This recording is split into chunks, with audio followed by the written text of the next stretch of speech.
Price Lord. இயேசு கிறிஸ்துவின் நாமத்துக்கு ஸ்தோத்திரம் உண்டாவதாக. இந்நாளுக்காக தேவனுக்கு நாம் நன்றி சொல்லுவோம். இன்னைக்கு காலையிலேருந்து சாயந்தரம் வரை உங்கள் போக்கத்தையோ வரைத்தையோ உங்கள் கையின் பிரயாசத்தை தேவன் ஆசீர்வதிக்கிறவராக இருக்கிறார். இன்றைக்கி சங்கீதம் 119:44 பாருங்கள். நான் எப்பொழுதும் என்றென்றுக்கும் உமது வேதத்தையே காத்துக்கொள்வேன். எத்தனை பேர் நம்ம அப்படி சொல்ல முடியும்? எப்பொழுதும் என்றென்றுக்கும் வேதத்தையே நான் காத்துக்கொள்வேன் அப்படின்னு சொல்லி தாவீது சொன்னது போல் எத்தனை பேர் அப்படி சொல்ல முடியும்? ஆண்டவருக்கு காத்திருக்கிறவங்க, ஆண்டவர் மேலே விசுவாசமாக இருக்கிறவங்க, ஆண்டவர் தேடுறவங்க, அவரை நேசிக்கிறவங்க அப்படி சொல்ல முடியும். பரிசுத்தவான்களெல்லாம் நம்ம பார்க்குறோம். ஆண்டவருக்காக காத்திருந்தார்கள். தாவீதெல்லாம் பார்க்கும்போது ஆண்டவர் காத்திருந்தார். சாமுவேல் ஆண்டவர் காத்திருந்தார். அப்ரஹாம் ஆண்டவர் காத்திருந்தார். யோசேப்பு கூட ஆண்டவர் காத்திருந்தார். தானியேலு, ஷாதாக், மேதேக், ஆபேத்நேகோ ஆண்டவருக்கு காத்திருந்தார் அப்படின்னு சொல்லி நம்ம பார்க்குறோம். காத்திருக்கிற அவர்களுக்கு ஏதாவது குறை இருந்ததா? எந்த ஒரு குறை இல்லைங்க. ஆனால் ஆண்டவர் காத்திருக்கிறவங்களுக்கு ஒரு நன்மையும் குறைப்படாதுன்னு சொல்லி வசனம் சொன்னது போல் அவரெல்லாம் காத்திருந்தார். ஒரு குறை இல்லாதபடி தேவன் அவரை நடத்தினார். அதே போல் நீங்களும் கூட தேவனுக்காக காத்திருங்க. கர்த்தர் உங்களுக்கு என்ன குறை இருந்தாலும் அவர் நிறைவேற்றி கொடுக்குற தேவனாக இருக்கிறார். இன்னொரு வசனத்தை கூட நம்ம வாசிக்கலாம். சங்கீதம் 119:33-34 பாருங்கள். கர்த்தாவே, உமது பிரமாணங்களின் ஒளியை எனக்கு போதியும், முடிவு பரியாந்தரமும் நான் அதையே காத்து கொள்ளுவேன் என்று சொல்கிறார். பார்த்தீங்களா? அவர் பிரமாணங்கள், உங்கள் பிரமாணங்கள்படி எனக்கு போதியுங்க ஆண்டவரே. முடிவு பரியந்தரம் நான் ஜீவனுள்ள நாளெல்லாம், இந்த உலகத்தில் நான் என்னோட உசிர் இருக்கிற நாளெல்லாம் உன் பிரமாணங்கள் நான் கை கொண்டு நான் நடக்கிறேன் ஆண்டவர் அப்படின்னு சொல்லி தாவீது சொல்கிறார். அன்பானவர்களே, அதுபோல தான் என்ன பண்ண நம்ம கூட அப்படி ஒப்பு கொடுத்து ஜெபிக்கிறவங்களாக இருக்கணும். நீங்கள் கூட அப்படி ஒப்பு கொடுத்து ஜெபிக்கணும். ஆண்டவரே, முழு அப்பா நான் கர்த்தாவே உமது பிரமாணங்கள் ஆண்டவரே கர்த்தா வாழ்நாளெல்லாம் நான் கர்த்தாவை நடக்கவே உங்கள் பிரமாணங்களை கை கொண்டு நான் நடக்கிறேன் அப்படின்னு சொல்லணும். அதே எனக்கு உணர்வை தாரும் ஆண்டவரே, என் உயிர்ப்பீங்க ஆண்டவரே, உணர்வு தாங்கப்பா.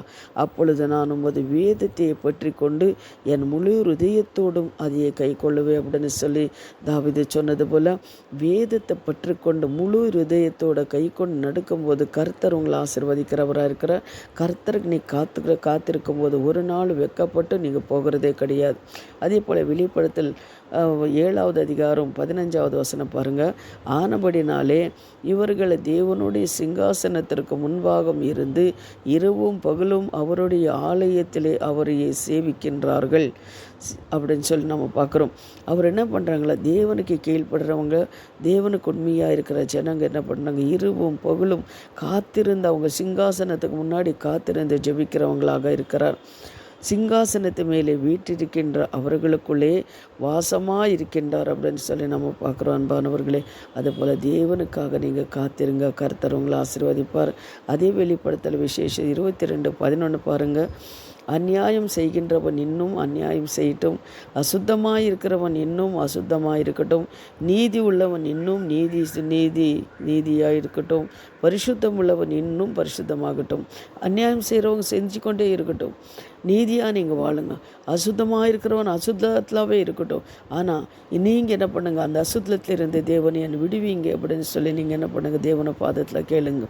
அசுத்தமாக இருக்கட்டும், நீதி உள்ளவன் இன்றும் நீதி செய்கிறவன் என்ன நீதி செய்யட்டும், பரிசுத்தமாக இருக்கிறவன் என்ன பரிசுத்தமாக இருக்கணும்.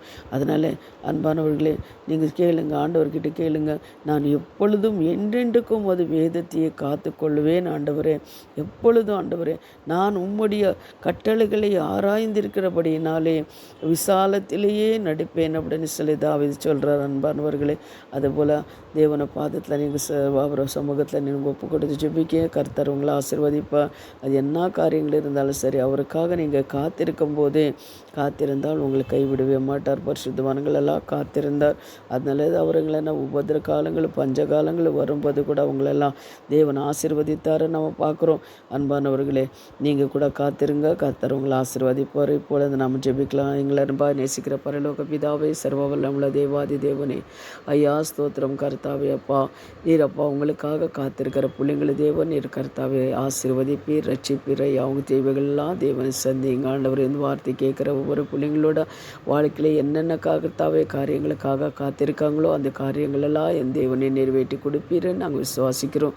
கேட்குற ஒவ்வொரு குடும்பங்களும் கர்த்தாவே ஆசீர்வாதமாக இருக்கட்டும்ப்பா. இயேசுவின் நாமத்தினை ஜெபிக்கிறோம் பிதாவே, ஆமேன். God bless you. கர்த்தர் உங்களை ஆசீர்வதிப்பார். இந்த வசனத்தை கூட உங்களுக்கு தெரிஞ்சவங்களுக்கு அனுப்புங்க, அவங்க கூட சந்தோஷப்படட்டும். ஆமேன், ஆமேன், ஆமேன்.